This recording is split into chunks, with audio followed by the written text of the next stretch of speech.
생각. 오늘은 투자와 경제에 대한 것보다는 다른 이면을 한번 생각하는 글로 시작하려 합니다. 물론 투자 관련 말들을 전혀 하지 않을 수는 없겠습니다만 나름 저의 아무 말 대잔치라고 생각하시면 될 듯합니다. 연일 미국과 글로벌 경제에서 보이지 않는 힘겨루기가 한창이라는 것을 아실 줄로 압니다만 이러한 위중한 상황에서 세계 경제 대통령이라는 파월과 옐런이라는 사람들 둘이서 진짜 아무 말로 잔치를 하고 있습니다. 하루하루 어처구니 없는 상황이 벌어지고 있습니다. 과연 이게 정상적인 상황이라고 보이시는지 저는 정말 궁금하고 의문일 뿐입니다. 이러한 중책에 있는 자들의 말은 천금과 같아 한번 말하면 바뀌지 말아야 합니다. 그런데 조변석계도 아니고 어제 다르고 오늘 다르며 아침 다르고 저녁 다릅니다. 말이 많고 변명이 많다는 것은 말하는 논리가 잘못되었거나 말을 많이 해야만 하는 급박한 상황이라고 생각하고 있다는 것입니다. 사진 출처 헤럴드 경제 픽 안내 모든 은행의 예금 지급 보증 안해 하루 만에 말 바꾼 옐런 미 재무장관 사진 출처 https m.블로그.네이버.com 포스트리스트 네이버 블로지드 시어콩 도대체 전 세계의 경제를 움직이고 있고 지구 인류의 경제 활동이 지옥으로 가지 않도록 하는 선진국들 특히 미국의 경제 관료들이 이런 식으로 움직이는 것이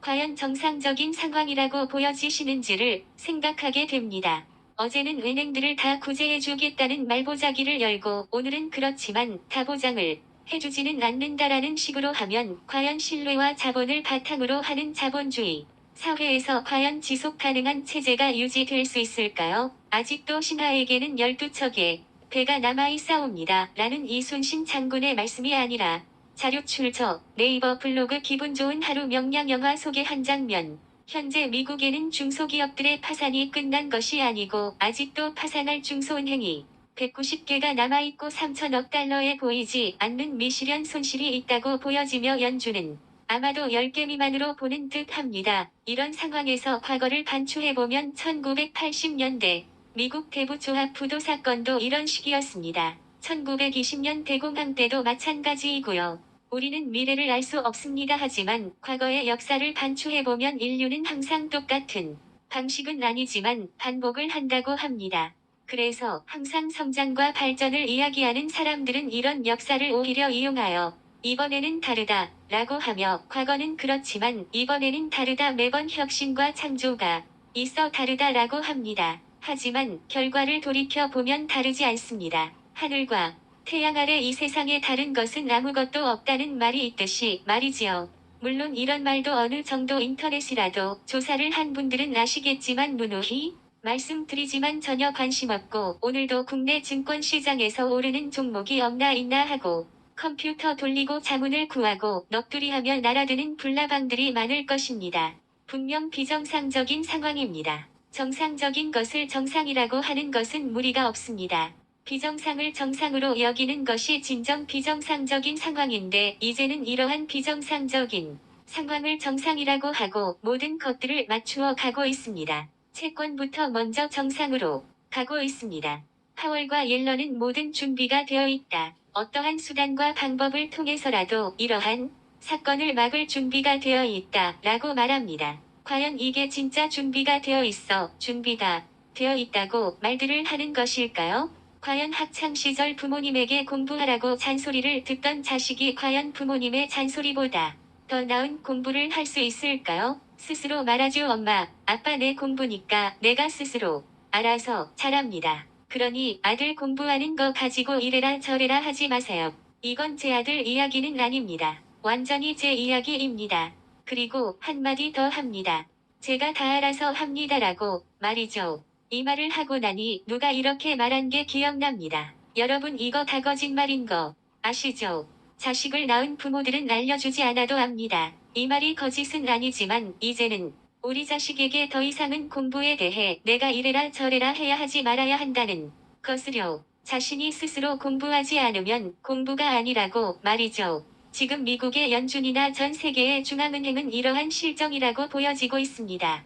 통화 패권을 쥐고 스스로 내 방식대로 나갈 테니 간섭하지 말라. 그러니 알아서들 잘 해보셔. 이런 식이죠. 이런 식이면 이 지구상에서 살아가는 인류의 결과는 전쟁과 공멸입니다. 그리고 내 편, 아니면 적이라는 논리를 가지고 휘말리게 되는 겁니다. 이러한 것들이 1차 세계대전과 그리고 2차 세계대전 그리고 무수한 전쟁의 역사입니다.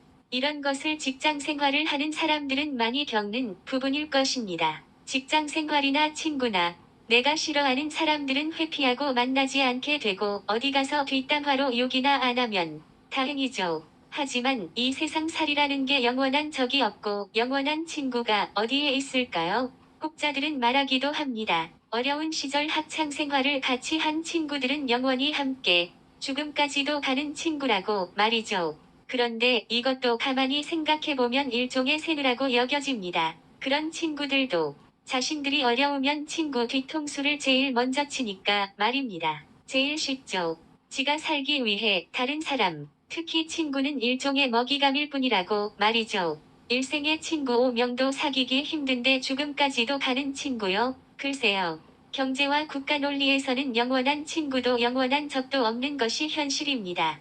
이 지구상에서 말이죠. 수없이 많은 인류가 서로 협동하고 서로 맞지 않으면 이율 배반이 되어 되갚아 주는 것이 역사입니다. 서론이 너무 길었습니다. 현재 상황은 모든 것을 연준이 금리를 올려 이렇게 만든 것이라고 생각들 하고 있는 실정이지만 실제 연준의 잘못보다 금융시장의 탐욕이 부른 결과라고 보아도 무방할 것입니다. 저금리 상황에서 대출을 받지 않으면 바보가 되는 현실을 만들고 특히 우리나라의 경우 젊은이들에게 지금 집을 사지 않으면 영원히 사지 못한다는 환상과 상대적인 절망감을 교묘하게 섞어버린 상황에서 여기에는 코로나19도 절대적으로 한 몫을 한다고 생각이 됩니다. 사람들이 자살하는 이유는 자신의 생이 마지막이라고 생각하는 것보다 마지막 이것. 다음에 나를 어떻게 세상 사람들이 도와줄까라는 생각에 견디지 못하고 자살을 결심한다고 합니다. 한마디로 자신의 자존심이 무너지는 순간 모든 것을 포기하고 만다는 것입니다. 그러나 그러한 그 순간에서도 조차 자신의 행동에 대해 후회를 한다는 것입니다. 이게 단테의 신곡에 나오는 연옥이고 지옥이 아니겠습니까? 우리는 타인 타자의 욕망을 욕망하고 살아간다. 자크 라칸인지 플로베르인지 저도 아리송합니다. 고 한 철학자는 말했습니다. 저뿐만 아니라 다른 사람들도 진짜 우리가 원하는 것이 무엇인지를 알고 살아간다고 할 수 있을까요? 단지 삼시세끼 끼니나 거르지 않고 살아가면 다행이지 라고 생각하는 분들도 계시고 그것은 너무 원식적인 삶이 아니냐? 라고 반문하며 하루 한 끼 먹어도 내가 하고 싶은 것을 하고 살아야 진정한 삶이 아니겠어? 라고 하는 사람들도 있을 것입니다. 저 또한 제가 바라는 바를 이루고 살지 못하고 있는 실정입니다만 어쩔 수 없이 살아가는 삶이 대다수의 사람들은 만족을 하고 살아갈 수 있을까요? 그럼 그 만족은 과연 대체 누가 주는 것입니까? 국가의 어젠다, 대통령, 정부 관료, 정당의 대표자, 정권을 잡을 정당, 정치인, 언론인과 텔레비전, 연예인, 성공한 사업가, 그리고 자타공인한 주변의 친구입니까? 하지만 이러한 삶의 성공이 다른 사람을 행복하게 할 수 있을까요? 로마의 황제가 자신의 앞에 와서 당신이 원하는 것이 무엇이요? 라고 말하는 가운데 나 자신이 진정으로 원하는 것은 황제, 당신이 내 앞에서 맡고 있는 태양 빛이요. 라고 할 수 있는 사람이 과연 누가 있을까요? 자신은 진정 거지와 다름없는 삶을 살면서도 단지 추위를 이기기 위해 태양 볕을 쓰고 있는 자에게 황제의 말이 들리기나 할까요? 태양 빛을 받겠다고 한 사람도 철학자이지만요. 황제는 알렉산더이고 철학자는 디오게네스이죠. 출처 그림 마트미디어 다넷. 우리는 무엇을 위해 욕망을 하는 것일까요? 진짜 배가 고프면 먹을 것을 찾아 먹으며 그 욕망은 해결이 될 것이고 진짜 내가 필요한 것이 있으면 갖기 위해 노력을 해야 하는 것이지만 생존과 자신의 자아 실현에 필요한 것이 65층 아파트이고 슈퍼카이며 핵탄두라면 그칠 때를 알고 멈출 때를 알아야 한다고 생각합니다. 투자도 마찬가지. 영원히 내가 진입해서 먹기만 하고 물타기만 해서 수익을 배를 불리고 하는 장세는 없습니다. 난 다 할 수 있어라고 하는 순간 나락으로 갈 것입니다.